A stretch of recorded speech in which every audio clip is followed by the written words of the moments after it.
안녕하세요. 찬양의 샘 이선우입니다. 제자 삼는 제자들, 오늘은 11번째 시간인데요. 그리스도인이 죄를 지으면 무슨 일이 일어나는가 라는 주제로 말씀을 살펴보고자 합니다. 먼저 요한일서 1장 8절에서 9절 말씀부터 보겠는데요. 만일 우리가 죄가 없다고 말하면 스스로 속이고 또 진리가 우리 속에 있지 아니할 것이요 만일 우리가 우리 죄를 자백하면 그는 미쁘시고 의로우사 우리 죄를 사하시며 우리를 모든 불의에서 깨끗하게 하실 것이요 말씀했습니다. 자, 그리스도인으로서 우리도 언젠가는 넘어지고 또 언젠가는 죄를 짓게 됩니다. 우리가 거듭나기 전과 달라진 것은 이제 우리에게 새로운 본성이 있다는 것입니다. 그런데 이 새 본성은 우리가 죄를 지을 때 우리를 근심하게 만들죠. 거듭난 우리는 죄 짓기를 원하지 않고 또 정말 의로운 삶을 살길 원합니다. 그러나 만약 죄를 지면 어떤 일이 일어날까요? 다시 구원을 받아야 할까요? 과연 성경은 그렇게 가르치고 있을까요? 만약 그렇다면 우리는 항상 불안할 것이며 또 어떤 면에서는 세상보다 더 못한 상황에 떨어지는 것입니다. 세상은 죄책감으로 괴로워하지는 않으니까요. 자, 히브리서 9장 24절에서 28절 말씀을 한번 보도록 하겠습니다. 그리스도께서는 참 것의 그림자인 손으로 만든 성소에 들어가지 아니하시고 바로 그 하늘에 들어가사 이제 우리를 위하여 하나님 앞에 나타나시고 대제사장이 해마다 다른 것의 피로써 성소에 들어가는 것 같이 자주 자기를 드리려고 아니하실지니 그리하면 그가 세상을 창조한 때부터 자주 고난을 받았어야 할 것이로되 이제 자기를 단번에 제물로 드려 죄를 없이 하시려고 세상 끝에 나타나셨느니라. 한 번 죽는 것은 사람에게 정하신 것이요 그 후에는 심판이 있으리니 이와 같이 그리스도도 많은 사람의 죄를 담당하시려고 단번에 들이신 바 되셨고 구원에 이르게 하기 위하여 죄와 상관없이 자기를 바라는 자들에게 두 번째 나타나시니라 말씀했습니다. 지금 말씀처럼 이 구약의 제사는 반복적으로 드려졌습니다. 하지만 예수님께서는 성소에 단 한 번 들어가셨고 단 한 번의 제사를 드리셨습니다. 또 사람에게 죽는 것은 한 번 죽는 것은 정해진 것이온대로 우리도 한 번만 죽고 우리가 한 번만 죽듯이 예수님도 한 번만 고난을 받으셨고 그 한 번의 제사로 죄에 대한 값을 영원히 치르셨습니다. 자, 히브리서 10장 1절에서 2절 말씀도 다시 한번 또 보도록 하겠습니다. 히브리서 10장 1절에서 2절 말씀. 율법은 장차 올 좋은 일의 그림자일 뿐이요 참 형상이 아니므로 해마다 늘 드리는 같은 제사로는 나오는 자들을 언제나 온전하게 할 수 없느니라. 그렇지 아니하면 섬기는 자들이 단번에 정결하게 되어 다시 죄를 깨닫는 일이 없으리니 어찌 제사 드리는 일을 그치지 아니하였으리요 말씀합니다. 구약의 제사는 예수님께서 행하신 이 신약의 제사가 한 일을 하지 못했습니다. 율법은 장차 올 좋은 일의 그림자일 뿐이요 참 형상이 아니므로 하신 대로 그것은 장차 오실 참된 제사를 예표하는 일시적인 그림자였을 뿐이었죠. 구약의 제사가 사람들을 온전케 할 수 있었다면 그 제사를 매년 반복해서 드려야 할 필요가 없었을 것입니다. 그랬다면 제사를 드렸던 사람들이 한번 깨끗함을 입은 후에 다시는 그 죄를 의식하지 않게 되었을 테니까요. 이처럼 구약의 제사가 할 수 없었던 일을 바로 새 언약의 제사는 할 수 있었고 또 이루어 놓았습니다. 그래서 새 언약에 믿는 자들은 죄를 의식할 필요가 없지요. 믿는 자는 관심을 죄에 집중해서는 안 됩니다. 물론 저도 그동안 배우고 또 가르침 받아온 것으로 인해서 아직까지도 계속 죄에 집중하게 되고 또 이게 너무 죄에 대해서 의식하는 경향이 많다 보니까 스스로를 정죄할 때도 있고 그렇습니다. 아직까지도 이게 우리 의인된 자로서는 의에 집중해야 되는데 죄에 집중을 합니다. 그런데 지금 우리가 히브리서 10장 2절 말씀 보신 대로 그렇지 아니하면 섬기는 자들이 단번에 정결하게 되어 다시 죄를 깨닫는 일이 없으리니 어찌 제사 드리는 일을 그치지 아니하였으리요 하신 대로 믿는 자들은 우리 예수님의 희생으로 말미암아서 죄를 의식하는 일이 없어야 하는 것이죠. 즉 다른 말로 하면 죄가 우리 삶의 중심이 되어서는 안 된다는 것이죠. 오직 하나님이 우리 삶의 중심이 되셔야 합니다. 로마서 4장 2절을 한번 보겠습니다. 만일 아브라함이 행위로서 의롭다 하심을 받았으면 자랑할 것이 있으려니와 하나님 앞에서는 없느니라 했습니다. 이 구원이 우리의 행위에 근거했다면 우리는 그것에 대해서 자랑할 수 있었을 것입니다. 주님께서 십자가에서 하신 일 너무나도 감사합니다. 그러나 제가 한 일도 좀 기억해 주세요 라고 말이죠. 그리고 천국에 가서도 물론 예수님께 감사하죠. 예수님께 하지만 감사하는 동시에 내가 한 일에 대해서도 어깨를 으쓱댈 것입니다. 하지만 그래서야 되겠습니까? 로마서 33장 27절에 모든 사람이 죄를 범하였으며 하나님의 영광에 이르지 못하더니 했고 또 로마서 3장 23절이고요. 또 로마서 3장 27절에는 그런즉 자랑할 데가 어디 있느냐 있을 수가 없느니라. 무슨 법으로냐? 행위로가 아니라 오직 믿음의 법으로니라 하신 대로 하나님께서는 구원을 계획하실 때 처음부터 사람 쪽에서는 자랑도 또 영광도 없도록 해놓으셨습니다.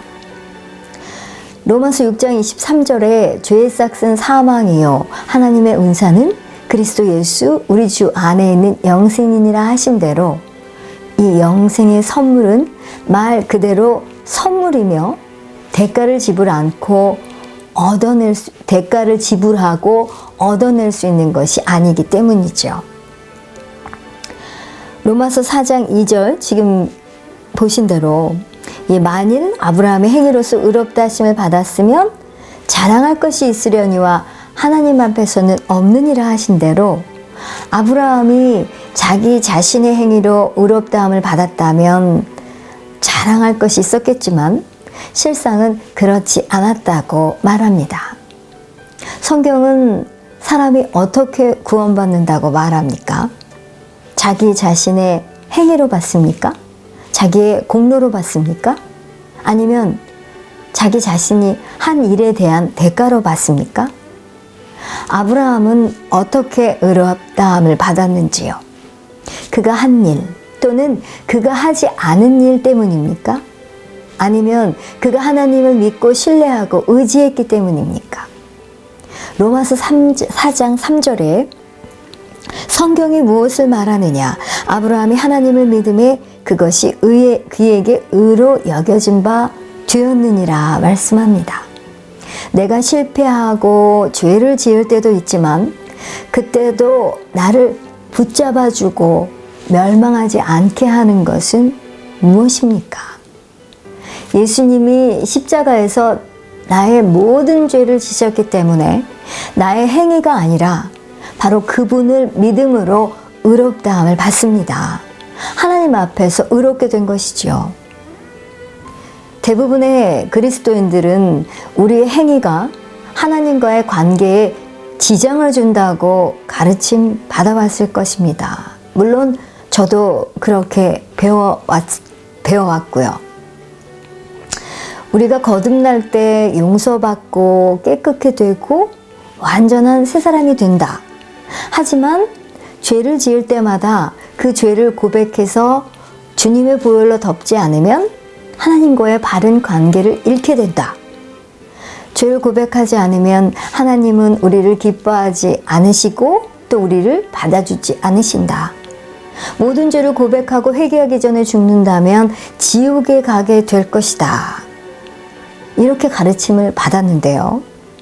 어떻게 보면 이 말은 계속 반복해서 거듭나고 또 거듭나야 한다는 것이 되지 않습니까? 하지만 하나님의 말씀은 그렇게 가르치지 않습니다. 히브리서 9장 1절에서 11절에서 12절을 한번 보도록 하겠습니다. 그리스도께서는 장래 좋은 일의 대제사장으로 오사 손으로 짓지 아니한 것 곧 이 창조에 속하지 아니한 더 크고 온전한 장막으로 말미암아 염소와 송아지의 피로 하지 아니하고 오직 자기의 피로 영원한 속죄를 이루사 단번에 성소에 들어가셨느니라 말씀합니다. 여기 12절에 오직 자기의 피로 영원한 속죄를 이루사 단번에 성소에 들어가셨느니라 하신 대로 예수님께서는 성소에 단 한 번 들어가셨고 또 우리를 위해 주님의 피로 영원한 속죄를 이루셨습니다. 우리는 과거, 현재, 미래 모든 죄, 과거, 현재, 미래의 죄까지 용서받았습니다. 영원한 속죄란 그런 뜻이 아니겠습니까? 그러면 어떤 분은 아니 내가 아직 짓지도 않은 미래의 죄를 하나님이 어떻게 용서하신단 말인가? 라고 반문을 하실 수도 있겠지만 한번 생각해 보십시오. 우리 주 예수 그리스도께서 우리 죄를 위해서 돌아가신 것은 2000년 전의 일입니다. 만약 내가 아직 짓지 않은 죄는 용서하실 수가 없다면 그 어떤 죄도 용서받지 못한다는 말이 됩니다. 왜냐고요? 생각해 보세요. 예수님이 우리 죄를 위해 돌아가신 것은 2000년 전의 일이기 때문에 우리가 과거에 지었던 모든 죄 역시도 그 십자가에서 바라본다면 모두 아직 짓지 않은 미래의 죄가 되기 때문입니다. 이처럼 하나님께서는 예수님의 온전한 제사로 모든 죄를 해결해 놓으셨습니다. 자, 이어지는 히브리서 9장 13절에서 15절을 또 보겠습니다. 염소와 황소의 피와 및 암송아지의 죄를 부정한 자에게 뿌려 그 육체를 정결하게 하여 거룩하게 하거든 하물며 영원하신 성령으로 말미암아 흠없는 자기를 하나님께 드린 그리스도의 피가 어찌 너희 양심을 죽은 행실에서 깨끗하게 하고 살아계신 하나님을 섬기게 하지 못하겠느냐.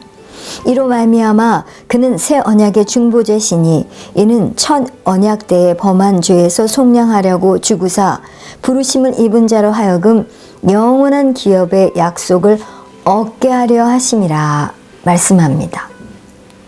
자, 15절에 이로 말미암아 그는 새 언약의 중보자시니 이는 첫 언약 때에 범한 죄에서 속량하려고 죽으사 부르심을 입은 자로 하여금 영원한 기업의 약속을 얻게 하려 하심이라.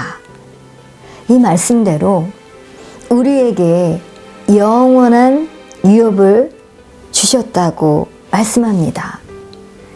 히브리서 10장 14절도 한번 보겠습니다. 먼저 히브리서 10장 10절을 먼저 한번 볼 텐데요. 자, 이 뜻을 따라 예수 그리스도의 몸을 단번에 들이심으로 말미암아 우리가 거룩함을 얻었노라 했는데요. 자, 10절에 이 뜻을 따라 예수 그리스도의 몸을 단번에 들이심으로 말미암아 우리가 거룩함을 얻었노라. 이 10절을 읽고, 자, 이어지는 11절, 12절, 13절, 14절은 한번 이 구절에 시간을 나타내는 단어들이 나옵니다.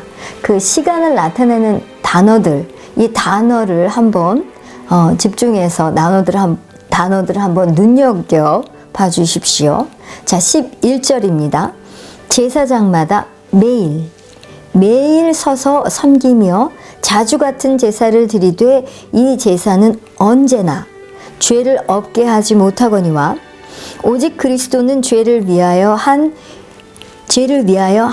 영원한 제사를 드리시고 하나님 우편에 앉으사 그 후에 자기 원수들을 자기 발등상이 되게 하실 때까지 기다리시나니 그가 거룩하게 된 자들을 한 번의 제사로 영원히 온전하게 하셨느니라. 자, 제가 시간을 나타내는 단어에서는 조금 강하게 일부러 읽었는데요. 자, 제사장마다 매일 서서 제사를 드리고 이 제사는 언제나 죄를 없게 하지 못했다고 했죠. 하지만 우리 주님께서 영원한 제사를 드리시고 한 번의 제사로 영원히 온전하게 하셨습니다. 그리스도의 한 번의 제사가 우리를 온전하게 하시고 영원히 거룩하게 하셨습니다. 할렐루야. 이처럼 지금까지 살펴본 말씀들 다 영원히 역사하는 단 한 번의 제사를 강조하고 있습니다. 혹시 지금까지 또 살펴본 말씀 구절로도 아직도 받아들이지 못하셨다면 히브리서 12장 23절을 한 번 더 보겠습니다. 하늘에 기록된 장자들의 모임과 교회와 만민의 심판자이신 하나님과 및 온전하게 된 의인의 영들과 여기 온전하게 된 의인의 영들. 자, 우리 의인이죠? 온전하게 된 의인의 영들. 이 이상 얼마나 더 분명하게 설명할 수 있겠습니까? 우리 영은 항상 영원히 온전한 상태가 되었습니다. 죄를 지어도 하나님과의 바른 관계를 잃지 않습니다. 다윗은 구약의 사람이지만 새 언약 아래에서 갖게 되는 하나님과의 바른 관계가 얼마나 복된 것인지 예언적으로 알게 되었는데요. 자, 이 말씀은 로마서 4장 6절 말씀인데요.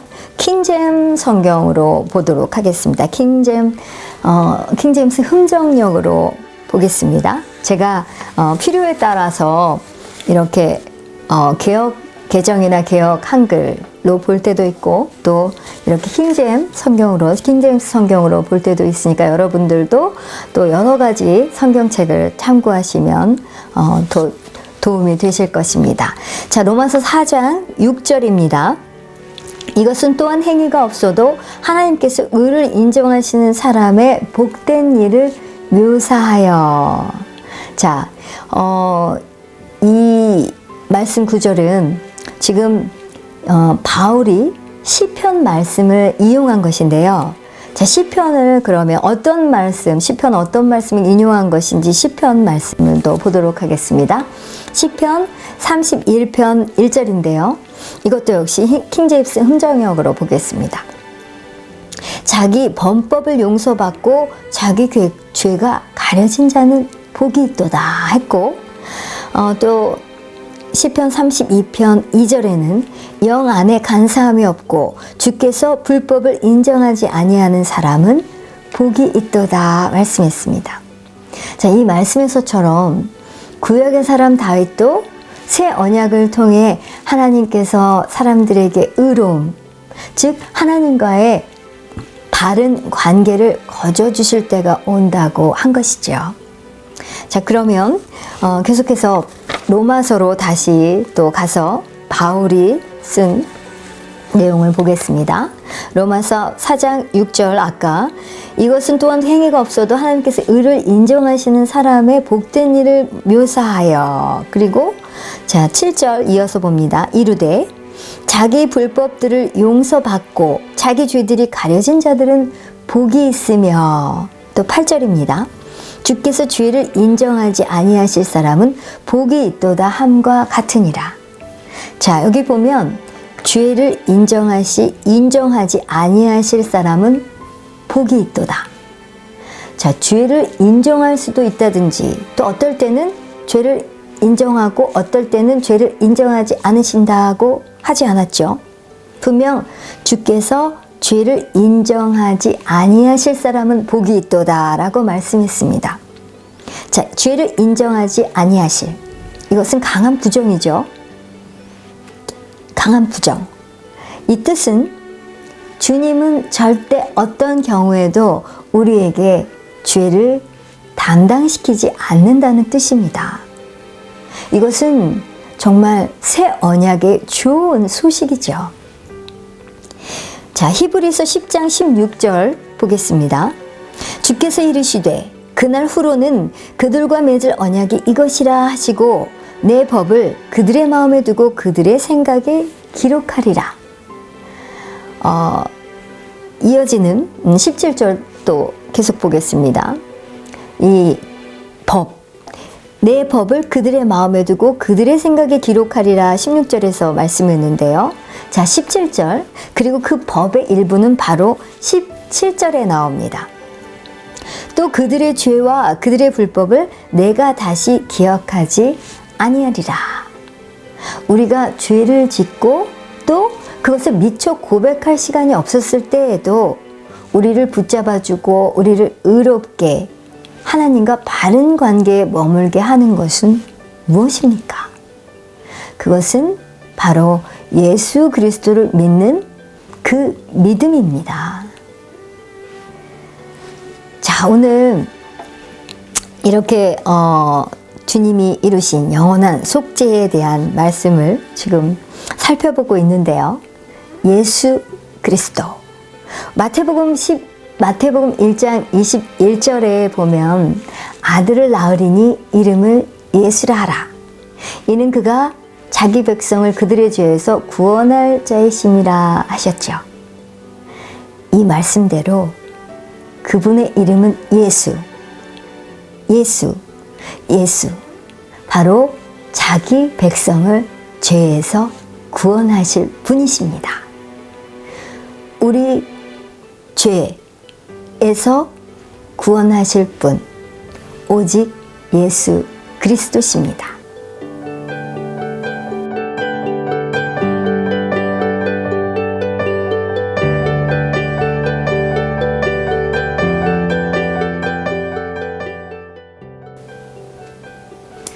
제자 삼는 제자들, 그리스도인이 죄를 지으면 무슨 일이 일어나는가에 대해 오늘 또 살펴보고 있는데요. 자, 11번째 시간 또 요약 정리해 봅니다. 히브리서 10장 1절에 율법은 장차 올 좋은 일의 그림자일 뿐이요 참 형상이 아니므로 해마다 늘 드리는 같은 제사로는 나아오는 자들을 언제나 온전하게 할 수 없느니라 하신 대로 구약의 제사는 장차 오실 참된 제사를 예표하는 일시적인 그림자죠. 그 구약의 제사는 사람들을 온전케 할 수 없었습니다. 그래서 구약의 제사는 매년 반복해서 드려져야 했지만 히브리서 9장 28절에 이와 같이 그리스도도 많은 사람의 죄를 담당하시려고 단번에 들이신 바 되셨고 구원에 이르게 하기 위하여 죄와 상관없이 자기를 바라는 자들에게 두 번째 나타나시니라 했고, 또 히브리서 10장 12절에는 오직 그리스도는 죄를 위하여 한 영원한 제사를 드리시고 하나님 우편에 앉으사 하신 대로 예수님께서는 단 한 번의 제사를 드리심으로 그 한 번의 제사로 죄에 대한 모든 값을 치르셨습니다. 히브리서 9장 12절에 염소와 송아지의 피로 하지 아니하시고 오직 자기의 피로 영원한 속죄를 이루사 단번에 성소에 들어가셨느니라 말씀하신 대로 예수님께서는 성소에 단 한 번 들어가셨고 우리를 위해 주님의 피로 영원한 속죄를 이루셨습니다. 우리는 우리의 과거, 현재, 그리고 미래의 죄까지 용서받았지요. 하나님께서는 예수님의 온전한 제사로 모든 죄를 해결해 놓으셨습니다. 그런데 이쯤 되면 보통 심각한 질문 하나가 떠오르게 되는데요.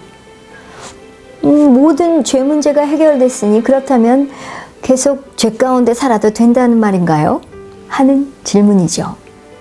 바울도 이렇게 똑같은 질문을 받았었습니다. 자, 로마서 6장 1절을 보겠습니다. 그런즉 우리가 무슨 말을 하리요? 은혜를 더하게 하려고 죄에 거하겠느냐? 그럴 수 없느니라. 죄에 대하여 죽은 우리가 어찌 그 가운데 더 살리요? 네, 이 말씀대로 답은 물론 2절에서 말씀하셨듯이 그럴 수 없느니라. 죄에 대하여 죽은 우리가 어찌 그 가운데 더 살리요 한 대로 그럴 수 없느니라지요. 우리도 이 바울이 받았던 질문처럼 이런 질문을 받지 않는다면 이렇게 사도 바울이 전했던 그 복음을 전하고 있지 않다는 증거가 아닐까요? 바울은 이 같은 질문을 여러 번 받았습니다. 그 중에 두 구절만 더 찾아보도록 하겠습니다. 로마서 6장 15절에는 그런즉 어찌하리요? 우리가 법 아래 있지 아니하고 은혜 아래 있으니 죄를 지으리요? 그럴 수 없느니라 했지요. 또 갈라디아서 2장 17절도 보겠습니다. 만일 우리가 그리스도 안에서 의롭게 되려 하다가 죄인으로 드러나면 그리스도께서 죄를 짓게 하는 자냐? 결코 그럴 수 없느니라 했습니다.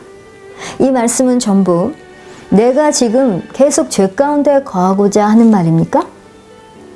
결코 그렇지 않습니다 라는 것이지요. 오늘날 대부분의 교회는 죄를 지으면 안 된다는 것에 대해서 너무나 강하게 가르치기 때문에 그럼 죄 가운데 살란 말입니까? 라는 질문은 나오지 않죠.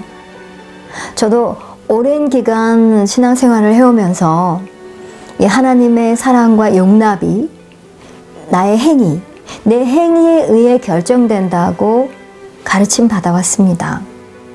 결국 이러한 가르침은 각자의 행위에 근거한 자기의 의를 갖게 할 뿐이죠. 하지만 성경 말씀은 우리의 행위에 의해 하나님이 우리를 받아주시기도 하고 거절하시기도 한다는 개념을 가르치지 않습니다. 하나님은 우리의 영이 의로운가 아닌가에 근거해서 우리를 받아주신다고 하나님의 말씀이 선언하고 있습니다. 우리 영은 우리의 선한 행위나 태도에 의해서 점점 더 의로워지는 것이 아닙니다. 의는 예수 그리스도를 나의 주님, 나의 주, 나의 구원자로 고백할 때 옵니다. 이 의는 우리 행위에 근거하지 않습니다. 그러면 보통 그 다음 질문은 이것입니다. 그렇다면 아무렇게나 살아도 괜찮다는 말인가요? 아니지요. 그게 아니죠. 바울은 로마서 6장에서 그리스도인들이 거룩하게 살아야 하는 두 가지 이유를 설명하고 있는데요. 먼저 첫 번째 이유는 우리의 새로운 본성이 거룩한 삶을 원하기 때문입니다. 여러분이 거듭나고 여러분이 예수 그리스도를 마음으로 믿고 입으로 시인해서 진정 마음으로 믿어서 입으로 시인하고 예수를 영접하게 되면 우리가 거듭나게 되고 거듭날 때 새로운 본성이 내 안에 임하면서 이 새로운 본성으로 바뀌면서 우리는 거룩한 삶을 원하게 되어 있습니다. 여러분 그렇지 않으십니까? 그래서 우리의 새로운 본성은 거룩한 삶을 원합니다. 또 두 번째는 죄를 통해서 우리가 죄를 짓게 되면 이 죄를 통해서 사단이 내 몸과 혼으로 들어올 수 있는 문을 열어주게 됩니다. 그래서 그리스도인들이 거룩히 살아가야 하는 두 가지 이유. 첫 번째는 우리의 새로운 본성이 거룩한 삶을 원하기 때문이며, 두 번째는 죄를 통해서 사단이 내 몸과 혼으로 들어올 수 있는 문을 열어주기 때문입니다.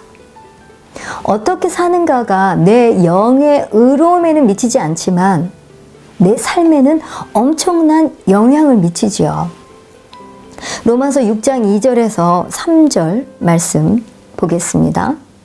그럴 수 없느니라. 죄에 대하여 죽은 우리가 어찌 그 가운데 살리요? 무릇 그리스도 예수와 합하여 세례를 받은 우리는 그의 죽으심과 합하여 세례를 받은 줄을 알지 못하느냐? 그러므로 우리가 그의 죽으심과 합하여 세례를 받음으로 그와 함께 장사되었나니 이는 아버지의 영광으로 말미암아 그리스도를 죽은 자 가운데서 살리신과 같이 우리로 또한 새 생명 가운데서 행하게 하려 함이라. 그리스도를 죽은 자 가운데서 살리신과 같이 우리로 또한 새 생명 가운데서 행하게 하려 함이라. 진정으로 거듭난 자는 하나님께서 본성을 바꿔주셨습니다. 그래서 우리는 더 이상 죄짓기를 좋아하는 마귀의 자식들이 아니죠. 여전히 죄를 짓기는 합니다. 여전히 죄를 짓긴 하지만 그것이 우리의 본성은 아닙니다. 우리의 영이 바뀌었기 때문에 우리는 더 이상 죄를 즐거워하지 않습니다. 모든 거듭난 자들은 요한일서 3장 3절 말씀에 주를 향하여 이 소망을 가진 자마다 그의 깨끗하신 것 같이 자기를 깨끗하게 하시니라 하신 대로 거룩하게 살고자 하는 이 소망이 내재되어 있습니다. 그 소망을 성취해 가고 있지는 않을지 모르겠지만 그 소망이 있기는 있습니다. 우리 행동과 생각에 깨끗함이 나타나는 정도는 다를지라도 거듭난 사람이라면 모두가 자기를 깨끗게 하려고 하지요. 죄. 하나님이 너무나 싫어하시는 이 죄. 하나님이 미워하시는 이 악. 이 죄는 사단에게 우리의 몸과 혼으로 들어올 수 있는 문을 열어줍니다.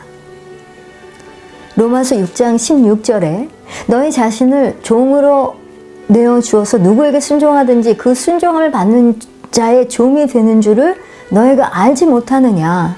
혹은 죄의 종으로 사망에 이르고 혹은 순종의 종으로 의에 이른다고 했습니다.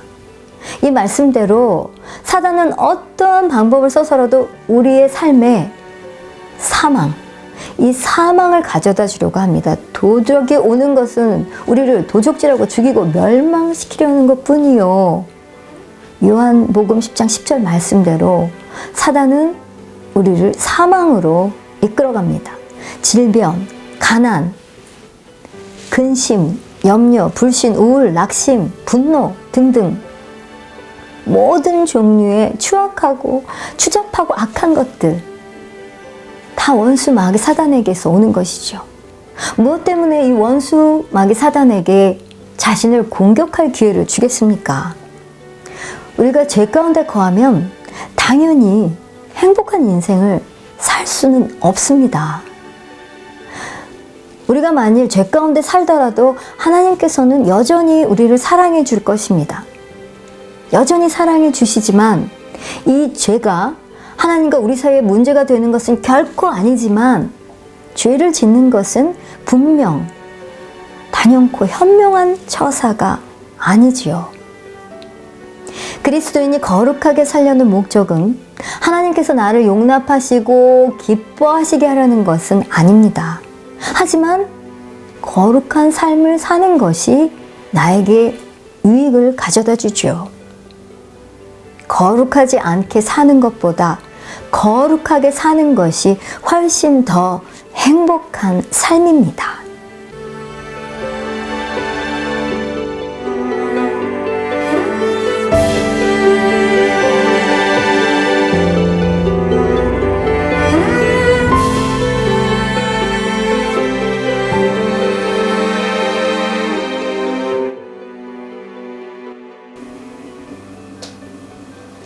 제자 삼는 제자들, 오늘 11번째 시간, 그리스도인이 죄를 지으면 무슨 일이 일어나는가에 대해서 나눠보고 있습니다. 자, 또 연습 문제, 제가 여러분께 문제 드리고 또 여러분들이 답하는 시간입니다. 첫 번째 문제입니다. 로마서 4장 5절을 읽어보십시오. 로마서 4장 5절, 이를 아니하실지라도 경건하지 아니한 자를 의롭다 하시는 이를 믿는 자에게는 그의 믿음을 의로 여기시나니. 자, 이를 아니할지라도 경건하지 아니한 자를 의롭다 하시는 이를 믿는 자에게는 그의 믿음을 의로 여기시나니. 문제입니다. 하나님께서는 어떠한 사람들을 의롭다 하셨습니까? 또 말씀 구절에 답이 있죠. 이를 아니하실지라도 경건하지 아니한 자를 의롭다 하시는 이를 믿는 자에게는 그의 믿음을 의로 여기시나니. 답은 경건하지 않은 사람들입니다. 두 번째 문제입니다. 로마서 4장 2절에서 3절을 읽어보십시오. 만일 아브라함이 행위로서 의롭다 하심을 받았으면 자랑할 것이 있으려니와 하나님 앞에서는 없느니라. 성경이 무엇을 말하느냐? 아브라함이 하나님을 믿음에 그것이 그에게 의로 여겨진 바 되었느니라. 문제입니다. 하나님께서는 아브라함이 믿었을 때 그에게 없었던 것을 그의 것으로 여겨주셨습니다. 이것은 무엇입니까? 답은 의입니다. 세 번째 문제입니다. 로마서 4장 22절에서 24절을 보겠습니다. 그러므로 그것이 그에게 의로 여겨졌느니라. 그에게 의로 여겨졌다 기록된 것은 아브라함만 위한 것이 아니요 의로 여기심을 받을 우리도 위함이니 곧 예수 우리 주를 죽은 자 가운데서 살리신 이를 믿는 자니라 말씀합니다. 자, 문제입니다. 아브라함이 믿었던 것처럼 우리도 믿는다면 하나님은 우리를 어떻게 여겨주십니까? 답은 의롭게. 네 번째 문제입니다. 로마서 4장 6절을 읽어보십시오. 일한 것이 없이 하나님께 의로 여기심을 받는 사람의 복에 대하여 다윗이 말한 바. 네, 아까는 제가 킹제임스 흠정형으로도 읽었고요. 이건 또 개역개정입니다. 같은 내용이지만 조금 또 다르게 다른 부분들이 있어서 또 이번 연습 문제는 이 개역 개정으로 읽습니다. 로마서 4장 6절, 일한 것이 없이 하나님께 의로 여기심을 받는 사람의 복에 대하여 다윗이 말한 바. 자, 문제, 하나님은 사람의 무엇을 따라 그에게 의로움을 주셨습니까? 일한 것이 없이 하나님께 의로 여기심을 받는 사람의 복에 대하여 다윗이 말한 바. 답은 그들의 공로와 상관없이 해주시면 되겠습니다. 다음 문제입니다. 히브리서 10장 14절을 읽어보십시오. 그가 거룩하게 된 자들을 한 번의 제사로 영원히 온전하게 하셨느니라. 자, 믿는 자들은 하나님 앞에서 얼마 동안 완전해졌습니까? 답은 영원히. 다음 문제입니다. 바울은 로마서 6장에서 그리스도인들이 거룩하게 살아야 하는 두 가지 이유를 설명합니다. 로마서 6장 2절에서 3절 말씀 보겠습니다. 그럴 수 없느니라. 죄에 대하여 죽은 우리가 어찌 그 가운데 살리요? 무릇 그리스도 예수와 합하여 세례를 받은 우리는 그의 죽으심과 합하여 세례를 받은 줄을 알지 못하느냐.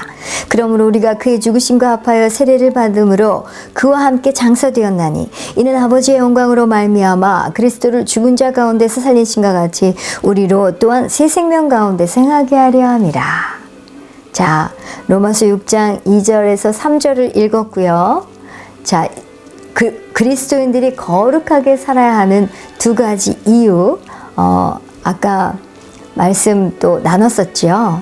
자, 이 구절에 따르면 그리스도인들이 거룩하게 살아야 하는 이유를 어떻게 설명하고 있습니까?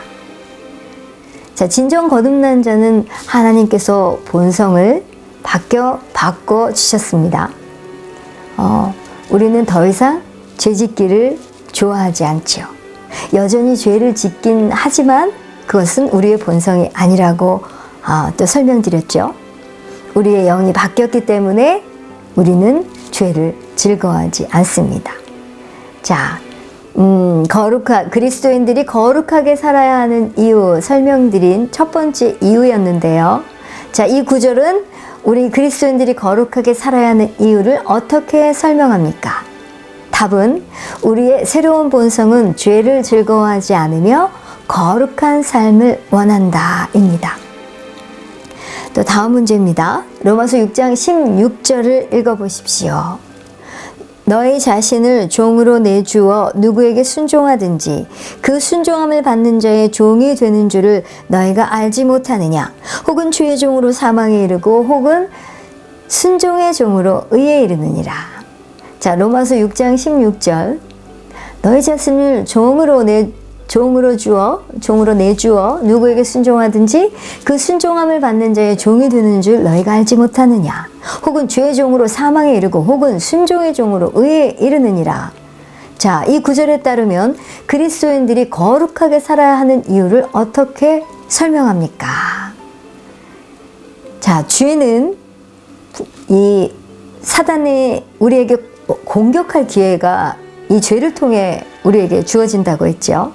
사단은 어떠한 방법을 써서라도 우리 삶에 멸망과 사망을 가져다 줍니다. 답은 혹은 죄의 종으로 사망에 이르고 혹은 순종의 종으로 의에 이르느니라 하신 대로 죄를 통해 사단이 내 몸과 혼으로 들어올 수 있는 문을 열어줍니다. 네, 그리스도인들이 거룩하게 살아야 하는 이유를 두 가지로 설명드렸었는데요. 자, 그리스도인들이 거룩하게 살아야 하는 이유, 이 로마서 6장 16절을 통해서 또 어떻게 설명하고 있는지 문제 드렸습니다. 답은 죄를 통해 사단이 내 몸과 혼으로 들어올 수 있는 문을 열어준다. 자, 마지막 문제입니다. 로마서 4장 다윗이 예언했던 말씀 9절, 시편 말씀 9절을 또 보았고요. 자, 바울이 그 시편 9절 말씀을 인용했던 구절인데요. 이번에는 킹제임스 성경으로 또 읽어보도록 하겠습니다. 로마서 4장 6절에서 8절입니다. 이것은 또한 행위가 없어도 하나님께서 의를 인정하시는 사람의 복된 일을 묘사하여 이르되 자기 불법들을 용서받고 자기 죄들이 가려진 자들은 복이 있으며 주께서 죄를 인정하지 아니하실 사람은 복이 있도다 함과 같으니라. 이것은 새 언약의 좋은 소식인데요. 자, 지금 읽은 로마서 4장 6절에서 8절, 여기서 또 지금 로마서 4장 8절에 나와 있는 주께서 죄를 인정하지 아니하실 사람은 복이 있도다 함과 같으니라는 말씀의 뜻은 무엇입니까? 네, 아까 같이 또 말씀 나눠봤었죠. 거기서도 또 설명을 드렸었는데요. 이 말씀은 분명히 죄를 인정할 수도 있다든지 또 어떨 때는 죄를 인정하고 어떨 때는 죄를 인정하지 않는다고 분명히 하지 않으시고 주께서 그 죄를 인정하지 아니할 사람은 복이 있도다 라고 했습니다. 강한 부정을 쓸 때 이렇게 또 이렇게 표현을 하죠. 하지 아니하다. 자, 답은 주님은 절대 어떠한 경우에도 우리에게 죄를 담당시키지 않는다. 죄를 인정하지 아니하실 사람. 답은 주님은 절대 어떠한 경우에도 우리에게 죄를 담당시키지 않는다가 답입니다. 자, 오늘 그리스도인들이 죄를 지으면 어떠한 일이 일어나는가에 대해서 살펴보았는데요. 우리가 죄 가운데 거해도 우리의 영은 여전히 의롭겠지만 그것은 너무나도 어리석은 짓이죠. 하지만 우리가 넘어졌을 때도 사단에게 또 죄를 져서 문을 열어줬을 때도 우리는 주님 앞에 언제나 담대하게 나아갈 수 있습니다. 왜냐하면 우리의 영은 하나님과의 바른 관계를 조금도 잃어버리지 않았으니까요. 히브리서 4장 16절에 우리는 긍휼하심을 받고 때를 따라 돕는 은혜를 얻기 위하여 은혜의 보좌 앞에 담대히 나아간다는 말씀 아시지요? 이렇게 말씀도 우리가 긍휼과 도우심이 필요할 때마다 하나님 앞에 나오라고 하십니다. 모든 것을 잘하고 나서 하나님께 나아가려고 하지 마십시오. 모든 것을 망쳐버렸을 때에도 언제나 도우시려는 우리 하나님의 은혜를 받으러 우리는 언제나 주님께 나아갈 수 있습니다. 우리 하나님 아버지는 언제라도 아버지의 보좌에 가까이 나오라고 우리를 초대하십니다. 하나님과 하나님의 아들, 하나님의 아들과 그리스도 안에 있는 우리의 정체성을 믿는 믿음으로 말이죠. 이것은 우리 그리스도인들의 바로 하나님 아버지의 아들로서 왕의 자녀로서의 우리의 타고난 권리인 것입니다. 자, 우리 긍휼을 베푸시는 아버지 앞으로 지금 나아가지 않으시겠습니까?